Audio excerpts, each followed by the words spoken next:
Well, good morning, good afternoon, good evening. This is Daniel Midson-Short. I am back with Self Improvement Saturday, episode number 8. Hello, friends on YouTube. Hello, friends on Instagram. Good to see you there. Those of you who've joined, great to have you with us once again. It has been a few weeks, my friends. I have been traveling. I have been competing in speech contests. I've been spending time with my mum, who has been visiting from Australia. It's been an amazing couple of weeks, but it's been a busy time as well. And so I haven't had a lot of time to be doing anything with YouTube or any live streams or any writing. But I'm excited because now I finally have a little bit more time and it's good to be back here and talk with you all. So I have some great ideas that I want to share today, things that I have been learning a lot about that I hope will influence and impact you just as much. And so I'm going to get into that in a minute. If you see the title of this video, you'll see that we're going to talk about detachment. But I have a couple of updates before I get into that. So I want to talk about, first of all, the speech contest that I just competed in Nassau in the Bahamas about 2 weeks ago for the World Championship of Public Speaking. Well, actually, the semi-final round of the World Championship of Public Speaking. So unfortunately, I didn't make it beyond the semi-final round on this occasion. This was my 5th time competing. So I'm going to talk a little bit about that, and that will kind of lead into our discussion today about detachment, which has been a big lesson for me. But before we get into that, I want to talk a little bit about my YouTube channel. And I know some of you are watching on Instagram, so you're not on my YouTube channel. But if you're not, please check it out. If you get a second, there's a lot of great stuff on there that I've been creating for almost, oh goodness, I think it's 12 years now. I've been creating different videos, shorts, and now doing these live streams as well. So a lot of great stuff. All my ideas about personal development and self-actualization and personal growth are all on there, all for free. That's my advertisement. So for those of you who are on YouTube, you already know this and you're like, get on with it, Daniel. So I want to talk about the channel because we are just about to hit 10,000 subscribers on my YouTube channel, which is insane. Number one, that 10,000 people have been impacted enough by this rambling, bald Australian guy to actually want to hang around and want to listen to what I have to say. And the fact that you've actually subscribed and you've stuck around all these years is pretty incredible. Just recently, one of my videos about feeling like a failure has taken off, and it's getting quite a lot, like a couple of thousand views per day on YouTube, which is incredible. And as a result of that, I'm getting a lot of people subscribing right now, a lot more than I normally do, which is amazing. So every day when I open the YouTube app, usually I have a look at the comments and there's lots of them. So I'm going to do my best to reply to most of them over the long weekend. Right here in California, it's the Labor Day weekend. So I've got a bit of time. We're going to watch some football. We're going to relax, and I'll be replying to a lot of comments. If I haven't got to you, I appreciate you, and I promise that I will. But the fact that we're about to hit 10,000 subscribers is significant because, as I've talked about in the past, one of my long-term goals for the YouTube channel, a lifelong goal, is to reach 1 million subscribers. And I know I'm still 990,000 people away from that, but who cares? The fact is that I'm on the path. I'm doing something that's significant, at least for a small group of people, and I'm having fun at the same time. And that's what's most important. But I am seeing growth and progress, and I'm seeing people starting to resonate with what I'm saying. And so that to me is a road sign, if you like. It's a indicator that I'm on the right path, and I keep working because of that. I hope that I'm impacting more people and I'm making a difference, even in a small way, to those of you who are part of the community here. And the cool thing is, there's a lot of us who are regulars now as well, especially on the YouTube chat and in the Discord that I've created as well. Shout out on Instagram if you haven't joined my Discord. Man, I'm really starting to sound like a YouTuber over here. Anyway, if you want to be part of that, that would be amazing as well. We have a small community there of people who have joined as well. As we grow beyond 10,000 subscribers, I absolutely want to keep in this vein of doing these live streams every weekend or at least several times a month if I can. My goal is to do it every Saturday, but obviously life gets in the way sometimes. So I'll aim for at least 2 to 3 times a month. We'll do a live stream for about 30 minutes on a Saturday morning under the title Self-Improvement Saturday.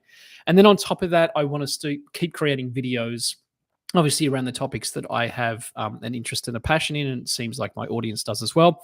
That is old school wisdom, so old books that I've read, classics in the self-help, psychology, genre where I am gaining a lot of value myself, and I want to share those ideas with a more modern audience. So that's old school wisdom. And then my series called Actualize, which is really about the psychology of life and how we develop and we grow ourselves. So trying to take those more dry topics and actually make them into real life useful tips and ideas. Those are my two kind of branches of my channel right now, as well as just random videos I do here and there when I have an idea or a passion about something, some book reviews here or there, maybe just some esoteric topics that I get excited about that I'll share here and there as well. So all that to say, thank you so much if you've subscribed recently to my channel. It's amazing to have almost 10,000 people. We should probably hit it in the next week or two, I think. So that's kind of exciting. And then on top of that, all the comments, all the connections, all the people who have become part of my community, that's really the reward for me, is seeing all these people who my message is resonating with. Subscribers are great, makes me a tiny bit of money, which is wonderful. But really the reward is the fact that I get to connect with everyone. So that's the channel update. Very grateful, very excited, and looking forward to getting back into creating more videos and keep doing these live streams every Saturday. Thanks for being here. Now, let's talk about the speech contest this year. So for those of you who may not know or you haven't watched previous videos, I've been competing in the Toastmasters International Speech Contest with the aim of winning it to become a world champion of public speaking for about 9 years now, which is crazy to say. And I have made it to the semi-final round 5 times. So this was my 5th attempt at that's the second highest level of the contest. I've once made it to the finals of the World Championships before, wasn't successful, but did a speech that meant a lot to me. And the other times I've made it to the semi-finals. So this was my 5th occasion. And it was a great experience. It was amazing how different my attitude and my mindset was, simply because I promised myself at the beginning of this year's contest season, as I call it, that I would enjoy the journey. I think in years past, I've got so obsessed about the outcome and the result that I've forgotten to actually enjoy the process of creating great speeches, of speaking with the audiences and connecting and impacting people. And that was really top of mind this year. I was making sure that no matter what I did, I was enjoying the process. I'll be honest, there were a couple of days, especially close to the semi-finals, where I started to get a little bit obsessive about the speeches and the quality and the structure and things, which is normal. Overall, I actually kept my cool. I remembered to enjoy myself and I kept myself on track. And I think that's a significant breakthrough for me as a achiever type personality. If you know anything about the Enneagram, I am a number 3, which is it's a good trait, but it could also be a toxic trait where you obsess about achievements and drive. And so for me, going into the contest this year, as I said, I promised myself that no matter what, just enjoy the journey. And I did that. I actually enjoyed the journey for once. And it was amazing. I got to go to Nassau in the Bahamas, which was a beautiful tropical oasis. Very humid. I was just sweating constantly, but it was amazing. Got a little bit of a suntan for those of you who might notice.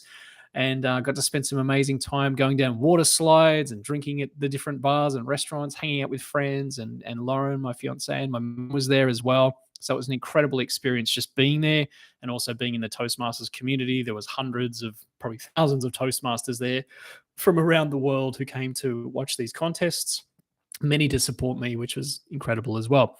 The contest itself, I really feel like I did my very best with what I created this year. I genuinely, when I stepped off the stage, I felt very happy with my delivery, which obviously when you're in a contest, you're a little bit more obsessive about how you come across. If I'm speaking at an event where it's a keynote or something like that, I don't obsess as much about every detail. I'm not trying to finesse every single portion of the speech, but in this instance, you kind of are. And so I think I rode that line really well of balancing speaking well to an audience and engaging and connecting, as well as trying to hit all the different components that I was trying to have as part of the speech. And I think that was the most integrated it's ever been for me. So having a couple of years off during COVID obviously helped. Being in the moment more, being focused on enjoying the journey really helped as well. And the other cool thing was there were a couple of people there who I had competed with in the past, who I knew, and we were in the same round. So it was great to connect with them again and get to share that journey. And that's the cool thing about Toastmasters, is that even though we're all competing against each other, we're actually just competing against a ballot, really. The highest scoring speaker goes through to the next round. It's not that you've beaten someone per se. It's just that their speech scores higher than yours and they go on. So it's not really that you're having to compete with anyone, and it's a collaboration to impact the audience, which is cool. So I didn't make it past the semi-final round, and honestly, it was the least disappointed I'd ever been. It was the least frustrated, the least angry. Trust me, in the past, I've been very annoyed, despondent, jealous, resentful. All those emotions that we've talked about in past episodes all have come up for me. This time, as soon as the two winners were announced who were going to advance to the finals, I was okay. I was actually very grateful for the experience. I was happy for the people who went through, and I just instantly switched into let's enjoy ourselves. I'm in the freaking Bahamas. Let's have a good time. And I did straight away. And even though a lot of people came up to me after the contest and over the next couple of days and said, I think your speech was one of the best. It should have gone to the finals. I really appreciate that. It wasn't my time. It wasn't my year. This was the time for other people who did an incredible job. And I'm okay with that. I truly am. And that is because of my ability to begin to detach from the outcome, which is what we're going to talk about in a couple of minutes.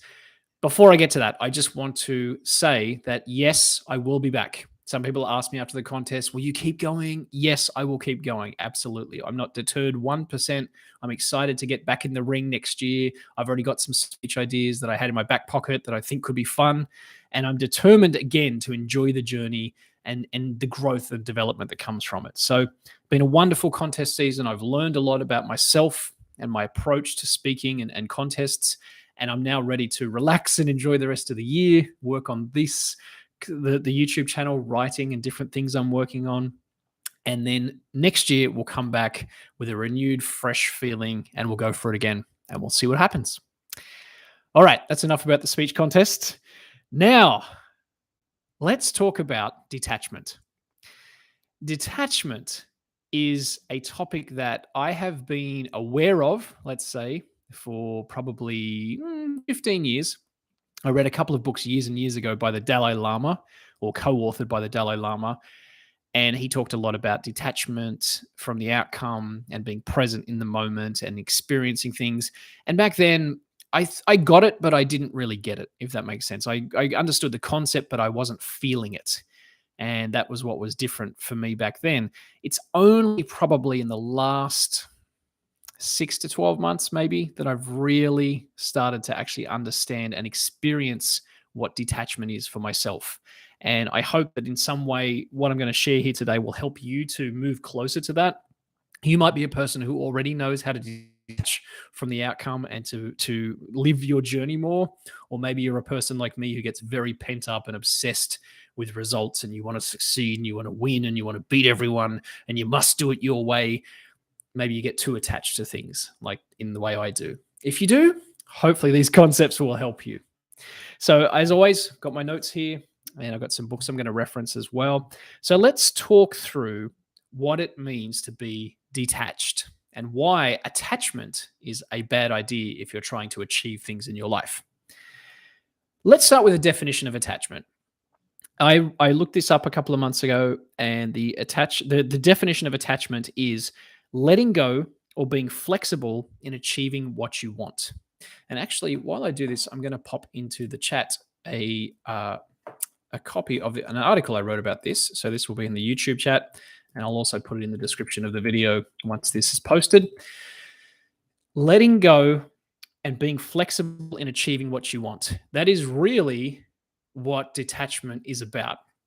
And very often in life, we kind of confuse ambitions and desires with what we think our happiness is.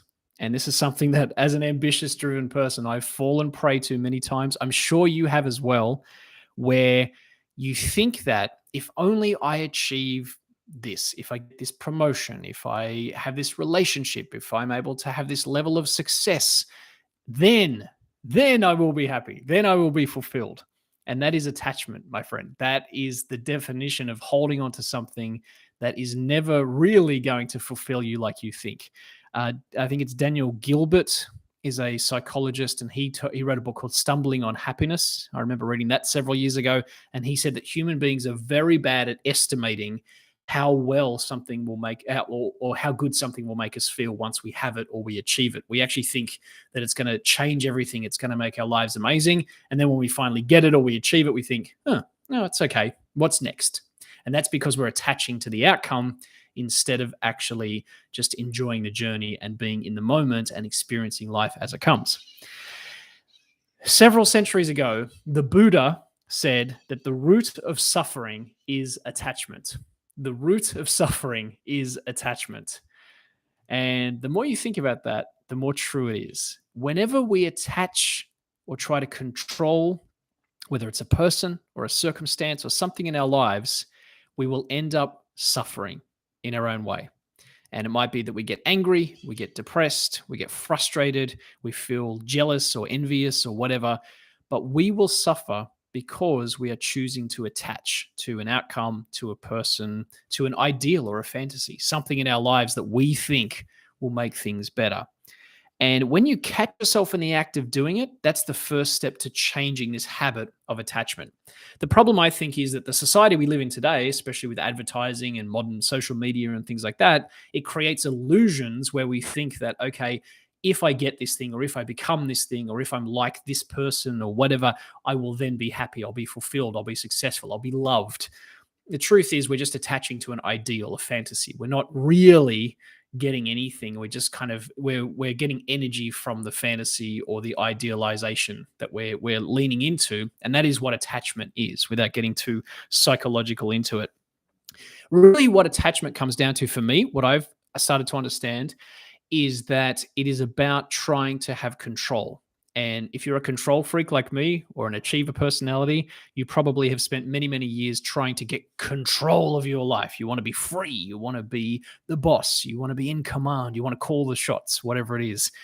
That is an illusion, my friends. There is no such thing as control in life. There is a semblance, maybe there's a influence that you can have where you maybe are helping people or maybe helping yourself in some way, but the reality is you cannot control much of life. If you look at the weather, you look at circumstances all around you, the people you interact with, you can control none of it. You can't control the economy. There's a lot of things that you can influence, but you can't really control.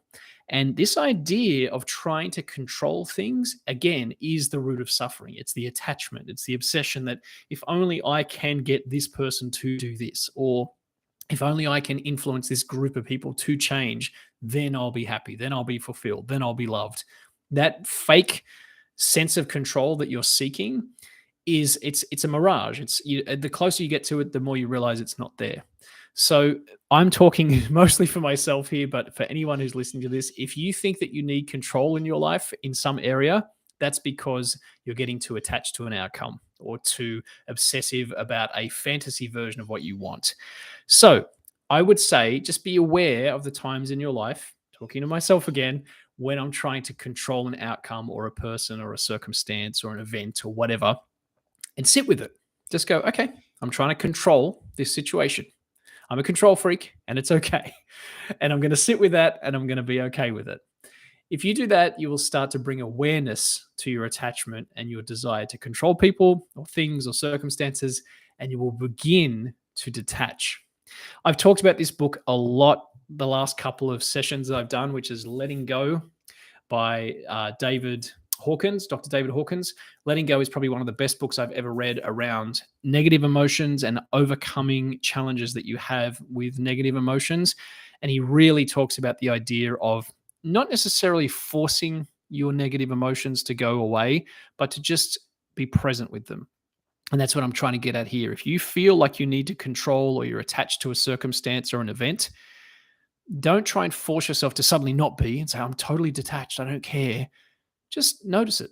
Just be aware that, oh, I'm trying to control this person, this circumstance. I'm attached to an outcome here, and just sit with it. What you'll notice is that attachment, that desire to control, will begin to fade if you're aware of it and you just accept it. If you try to control the sense of being attached or controlled, it will stick with you. It will still punish you. So as much as you can, I'd recommend, number one, reading Letting Go will really, really help. But number two, just being aware of your desire to attach and to control people. and you will notice that it will not people, but events and circumstances, you will notice that it will start to fade and you won't need to do it as much. One point I want to make here that I've taken a long time to understand in my own life is that ambitions and strong desires in your life can help you to a certain point, but then they start to hinder you as well. And that's the thing that you have to understand, especially as you get a little older.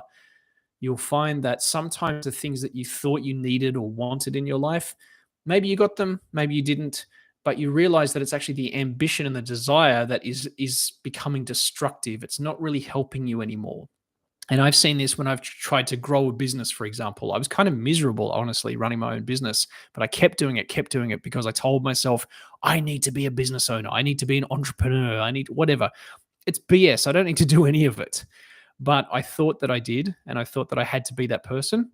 And so I kept doing it. I kept pushing myself through my ambitions and my desires because I was attached and I was trying to control the outcome instead of just letting it go. And so I would say for you, if you have ambitions or you have desires in your life, that's great. It's good that you have these goals and they will drive you for success. But if you find that they're starting to make you have negative feelings, you're starting to feel like you're suffering in some way, maybe look at them and say, is this as important as I'm making out that it is? Do I actually need to achieve this level that I'm obsessing about? Or can I kind of just let it go a little bit? Can I take a step back? Is it okay if I don't achieve everything that I set out to achieve? As an achiever personality, that's very hard to even say that. But yes, the truth is that your ambitions and your desires, first of all, they will help you, but they will start to hinder you as well if you hold on to them too much. So they are a form of attachment and trying to control as well. So, with that in mind and looking at how to detach, I've got 5 different ideas that I've written down here. 5 things that I think can really help if you're trying to learn to detach from the outcome. So, I'm going to go through them in detail here, and hopefully they'll be insightful for you. First idea to learn to detach is to not get stuck in a fantasy. All human beings live their lives somewhat in a fantasy. We don't quite live in reality. Speaking again for myself, just as much as anyone else, we all have a fantasy version of ourselves, of life, and how it works. We attach meaning to things that isn't really there, and we make a kind of, what do you want to say, a Disney version or a TV movie version of our lives that we think is real. It's actually not real, but we create a fantasy for it. And very often those fantasies include that one day you'll be successful. You'll make it to the top. You'll have the recognition and love and adoration and fame and whatever. The fantasy version of your life, even though it can be inspiring, it can pull you forward in terms of making efforts, it's also a bit of a trap. You're much better living in the real world, looking at yourself as you are, and getting feedback from people around you and realizing, okay, this is who I really am, and accepting that and acknowledging that, than you are trying to force yourself to live in a fantasy. I noticed this a lot when I was in the startup world, when I was part of a technology startup. Everyone lived in a fantasy. They were all saying, when we make enough money, when we get funding, we're going to do this, we're going to do that. No one lived in reality. And because of that, no one really succeeded. They were just walking around talking about what they were going to be. And honestly, they were kind of miserable with their lives. And honestly, I fell into that a little bit too for a year or two, until I thought, what the hell am I doing? I'm just basically spending my time fantasizing about something that might happen or might not happen, instead of actually doing work that was helpful and constructive in the world. So don't get stuck in a fantasy. If you notice yourself starting to do it, whether it is fantasizing about a certain relationship or a certain career or a level of achievement or fame or whatever it is for you, realize that it's a fantasy and say, okay, I'm having this right now, but what's the reality of my life? And is there enjoyment and value in what I have right now? Because you'll probably find that it's much more fulfilling if you start from where you are and then you try to go up a little bit in your life in terms of achievements or improving your life, versus trying to sort of achieve this fantastical, idealized fantasy version of who you want to be. So that's idea number 1. Number 2, to detach from the outcome, is to keep your options open. If you have only one option in your life, whether it's a certain job or maybe it's, you don't have a lot of friends, or maybe your relationship that maybe there's one person who you think you have to be with or whatever, you will find that it starts to limit you and you start to feel controlled. Maybe you are mentally controlling yourself, or maybe life feels like it's controlling you because you're attached to that one option. You've probably heard the saying that the best time to get another job is when you already have one. It's because you're not attached to the outcome of getting the new job. You're actually detached because you have more than one option. It's the same in any part of your life. In sales, if you've ever done any professional sales, people say don't just depend on one prospect. Have a ton of prospects so that you're not attached to any particular one, and it tends to attract more people to you. So, this idea of keeping your options open, I'm not saying that you can't commit to people. I'm in a committed, loving relationship. You can be as well. But if you have options in your life, whether it's, a secondary career, like a side hustle, or you have interests and passions, you have all these things that broaden out your life, you will find that you're not so dependent on your relationship for all your happiness and enjoyment. So that's an example of keeping your options open while being committed to someone. Have a broad life of friends and passions and interests, and you'll find that it fulfills your relationship even more because you're not just kind of attached and obsessed in trying to find happiness in that person. So that's the second one, is keep your options open. Number three is realizing what you already have. And this, again, as an achiever, is very hard to do. You look at your life and you think it's not good enough. I need to get to this level. I need to have this. I need to achieve this so that then I'll be recognized. I'll be rich. I'll be famous. I'll be loved, really, is what we're thinking. In reality, I would say maybe 80 to 90, maybe even 95% of your life right now is pretty damn good. You're probably healthy. You have enough food to eat. You have somewhere to sleep. You're safe. You probably have a reasonably loving friendships and relationships and things like that in your life. If you look at what you have, you'll realize that anything extra that you want, any fantasy that you're falling into, probably isn't that fulfilling. And so, this is something I have absolutely started to do, looking at my life and realizing what I have and what I already am. And it's helped me to detach from my desires and my ambitions a little bit, because the trap is thinking that you need something more instead of actually just enjoying what you have and what you are and really relishing that, because the happiness that you seek is actually already in you. Amazingly, it's taken me a long time to understand that the happiness that you seek is already inside of you, but sometimes we cloud it by thinking that we need something else or we don't have something yet. And so, if you can recognize what you have, value it and relish it and enjoy it, whether it is great relationships, health, freedom, the ability to be the kind of person you want to be, whatever your version of value is, recognize it, acknowledge it. It will help you to detach from future outcomes. It'll make you much more fulfilled and happy as well. Idea number four: the goal is what you can control. And I've got to give a shout out to my friend Aaron Beverly, who is a world champion of public speaking, an amazing guy. He and I talk every month. We do a little brainstorming session about our goals and ambitions. And he says to me, the goal is what you can control. Very often in life, we think that we need to have something go a certain way or be a certain type of person or whatever. And it's things that we cannot influence or control. There's no way we can change a person's mind or change a circumstance. Instead, it's better to focus on what you can control. And I mentioned earlier about my idea of this year with my speech contest. I was just going to focus on enjoying the journey because that was something I could control. That was my goal. And so, whatever it is in your life that you're up against right now, you're challenged with, if you're attaching to an outcome, stop and say, okay, what could I control? What could I actually control? Is it just my mindset? Is it my efforts? Is it the way I'm treating other people? Whatever. There might be something that you can control better if you take that approach.